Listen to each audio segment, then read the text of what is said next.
मुख्यमंत्री एकनाथराव शिंदे साहेबांनी घेतलेल्या भूमिकेचं महायुती म्हणून सर्वांनी स्वागत केलेलं आहे। निश्चितच त्यांच्या या भूमिकेमुळे महायुती आणखी भक्कम झालेली आहे आणि एकनाथराव शिंदे साहेबांचा या निर्णयाचं महायुतीमध्ये स्वागत आहे। राष्ट्रवादी काँग्रेस पक्षाने सुद्धा आपली भूमिका जाहीर केलेली आहे। त्यामुळे केंद्रीय मंत्री अमितजी शाह असतील किंवा प्रधानमंत्री नरेंद्रजी मोदी असतील, हे जो निर्णय महायुतीच्या मुख्यमंत्री चेहऱ्याच्या संदर्भात घेतील तो निर्णय आम्हा तिघांनाही मान्य असेल। बातम्या ज्या येत आहेत की कुठेतरी नाराजी आहे वगैरे, या बातम्याच्या मागचं काय सोर्स?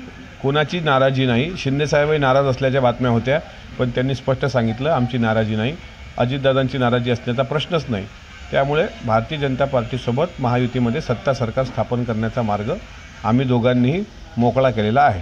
साधारणतः सरकार कधीपर्यंत स्थापन होईल? आता 1 डिसेंबरपर्यंत स्थापन होईल अशी चर्चा आहे, पण अंतिम निर्णय ज्यावेळेस दिल्लीतून वरिष्ठ येऊन मुख्यमंत्री पदाची घोषणा करतील त्यानंतरच शपथविधी होईल आणि मला असं वाटतं की 1 किंवा 2 डिसेंबरला हा शपथविधी पार पडेल।